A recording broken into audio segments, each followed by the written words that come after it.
Irritable bubble syndrome के बारे में बात करेंगे। तो इरिटेबल बबल सिंड्रोम को शॉर्ट टर्म में आईबीएस भी कहा जाता है। आईबीएस बहुत ही कॉमन प्रॉब्लम है। जहाँ तक आईबीएस का सवाल है, आईबीएस इतना कॉमन है कि वर्ल्ड के 20% लोगों में इसका सिम्टम्स पाए जाते हैं। साइंटिफिकली ये माना जाता है कि फीमेल्स में ये ज़्यादा पाया जाता है इन कंपैरिजन टू मेल। तो जहाँ तक आईबीएस के सिम्टम्स का सवाल है, वो थोड़े हो सकते हैं, माइनर हो सकते हैं, मॉडरेट हो सकते हैं, कभी कभी बहुत सीरियस हो सकते हैं। कभी कभी ये आपकी डेली रूटीन लाइफ को भी बहुत परेशान करते हैं और वास्तव में कभी कभी आपकी काम करने की क्षमता को भी कम कर सकते हैं। अब सवाल यह है कि आईबीएस है क्या। तो आईबीएस को बहुत सारे नामों से जाना जाता है। Spastic colon, mucous colitis, irritable colon, spastic colitis. अगर हम इन सब में से किसी के बारे में भी बात कर रहे हैं तो वास्तव में हम आईबीएस के बारे में बात कर रहे हैं। तो जहाँ तक आईबीएस का सवाल है, ये वैरायटी ऑफ नेम से जाना जाता है। तो जहाँ तक आईबीएस का सवाल है, इसे फंक्शनल बाउल डिजीज माना जाता है। नाउ अगर हम आईबीएस को ध्यान से देखें तो इंटेस्टाइन के बहुत सारे सिम्टम्स का एक कॉम्प्लेक्स है जो हमें एक साथ मिल करके परेशान करता है। जो सिम्टम्स हैं वो चेंज होते रहते हैं पर्सन टू पर्सन। ऐसा कुछ नहीं है कि आईबीएस के एक ही सिम्टम्स हो। किसी में कुछ सिम्टम्स हैं तो किसी में कुछ सिम्टम्स हैं। इंडिविजुअली जो सिम्टम्स हैं वो परिवर्तित होते रहते हैं। जो सिम्टम्स आज हैं वो कल नहीं रहेंगे, जो कल हैं वो परसों नहीं रहेंगे। बहुत से लोगों में ये सवाल रहता है कि आईबीएस कहीं सीरियस डिसऑर्डर तो नहीं है। तो एक बात तो श्योर है कि आईबीएस आपकी इंटेस्टाइन में किसी भी प्रकार का डैमेज नहीं पहुंचाता। छोटी आंत, बड़ी आंत, किसी में भी किसी भी प्रकार का कैंसर का रिस्क नहीं बढ़ाता है। पर यह बात बिल्कुल सही है कि आपकी डेली रूटीन लाइफ में बहुत ज़्यादा डिस्टरबेंस करने की ताकत रखता है। तो अब बात करेंगे आईबीएस के सिम्टम्स के बारे में। आईबीएस के जो सिम्टम्स हैं वो सिंगल हो सकते हैं, वेरिएंट में हो सकते हैं या कॉम्बिनेशन के साथ भी हो सकते हैं।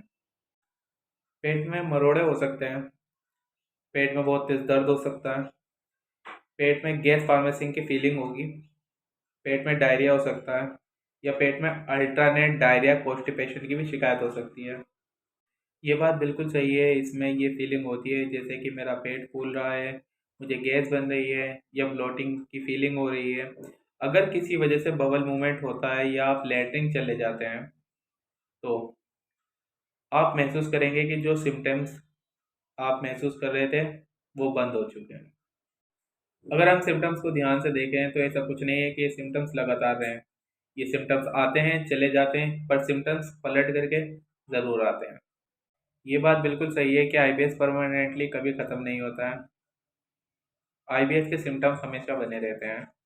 जैसे मैंने बताया कि आईबीएस महिलाओं में बहुत कॉमन है। अगर आईबीएस को ध्यान से देखा जाए तो हिस्ट्री वाइज ये हमेशा मिलता है। पर कुछ महिलाओं का कहना है अराउंड टू मोस्टिवेशन टू सिम्टम्स एक्स्ट्रा सर्वाइव कर जाते हैं।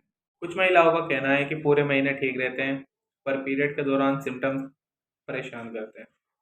ऐसा ऑब्जर्वेशन है कि मेनोपास डेट्स मीन 45 साल की उम्र के बाद आईबीएस के सिम्टम्स धीरे धीरे कम हो जाते हैं। इसका मतलब ये है आईबीएस के जो सिम्टम्स हैं वो रिप्रोडक्टिव एज ग्रुप में उससे ज़्यादा हैं। तो जो मेनोपास के बाद के सिम्टम्स हैं वो वास्तव में कम हो जाते हैं। और कुछ महिलाओं का ऐसा भी कहना है ड्यूरिंग प्रेगनेंसी में आईबीएस के सिम्टम्स तेज हो जाते हैं। अगर हम पुरुषों को ध्यान से देखें तो ये जो आईबीएस के सिम्टम्स हैं ऑलमोस्ट सेम, बिल्कुल एक जैसे होते हैं। बस जो सिम्टम्स होते हैं वो पुरुष महिला की तुलना में कम महसूस करते हैं। अब जहाँ तक आईबीएस के पेन का सवाल है, जो दर्द है वो क्रिपिंग यानी मरोड़े टाइप का दर्द आता है, चला जाता है। ऐसे पेन के साथ आपको कुछ और भी सिम्टम्स हो सकते हैं जिसको आपको ध्यान में रखने की ज़रूरत है। जो दर्द है वो बॉवल मूवमेंट से पहले होगा, मरोड़े आएंगे, लेटरिन की संख्या बढ़ जाएगी। एग्जाम्पल, जहाँ आप 3 बार जाते थे वहाँ 6 बार जाएंगे। आईबीएस के पेन में स्टूल यानी लेटरिन बदल जाती है। अगर आपको सॉलिड लेटरिन होती है तो वो लूज़ हो जाएगी और अगर लूज़ होती है तो वो सॉलिड हो जाएगी। और साथ ही साथ आपकी लेटरिन करने की संख्या भी बढ़ जाएगी। अगर आईबीएस है और डायरिया है तो उसके कुछ सिम्टम्स हैं जो बहुत इंपॉर्टेंट हैं। जैसे मैंने कहा कि ये एक लार्ज इंटेस्टाइन की बीमारी है जिसमें आपको डायरिया है और आपको दिन में 6 से 7 बार लेटरिन जाना पड़ता है। तो आप देखेंगे 8 में से 6 बार तो आप सुबह ही जाते हैं, जिसमें आप हर बार 20 से 25 मिनट के बाद जाते हैं। 70% टू 60% होता है नंबर। 11 बजे तक स्टूल हो जाता है। अगर 24 घंटे के स्टूल के वॉल्यूम को इकट्ठा करके देखा जाए तो साइंटिफिकली वो नॉर्मल माना जाता है। जैसे आप हर बार जाते हैं, स्मॉल अमाउंट में स्टूल पास होता है। संख्या तो भले ही ज़्यादा होती है पर स्टूल सही होता है। आईबीएस कभी एक कॉन्स्टिपेशन के साथ आता है। तो जब हम कॉन्स्टिपेशन की बात करते हैं, यंग फीमेल्स में ज़्यादा है, यंग टीनेजर्स में ज़्यादा है, यंग्स अडल्ट्स में ज़्यादा है, या फिर यंग्स एजुकेटेड पीपल्स में ज़्यादा है अनएजुकेटेड पीपल्स की तुलना में। इसका मतलब यह है कि कॉन्स्टिपेशन की दिक्कत यंग लोगों में ज़्यादा है, चाहे वो महिला हो चाहे वो पुरुष हो। ये बहुत कॉमन है इन एजुकेटेड एंड हाई अचीवर लोगों में। तो जब कॉन्स्टिपेशन की बात करते हैं आईबीएस में, तो स्टूल हार्ड होगा, अल्टरनेट होगा, 2 दिन का गैप करके होगा, या हफ्ते में 2 बार होगा। कॉन्स्टिपेशन में फ्रिक्वेंसी कम हो जाती है जिसकी वजह से स्टूल हार्ड हो जाता है। अगर इस चीज़ को हम ध्यान से देखें तो इंटेस्टाइन यानी आंत में किसी भी प्रकार का आईबीएस डैमेज नहीं करता है। इसमें कैंसर जैसी बीमारी का कोई खतरा नहीं होता है।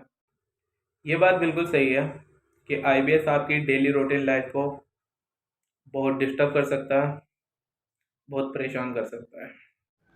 गाइस वीडियो को लाइक, चैनल को सब्सक्राइब करना ना भूलें और ज़रूरतमंद के साथ वीडियो ज़रूर शेयर करें।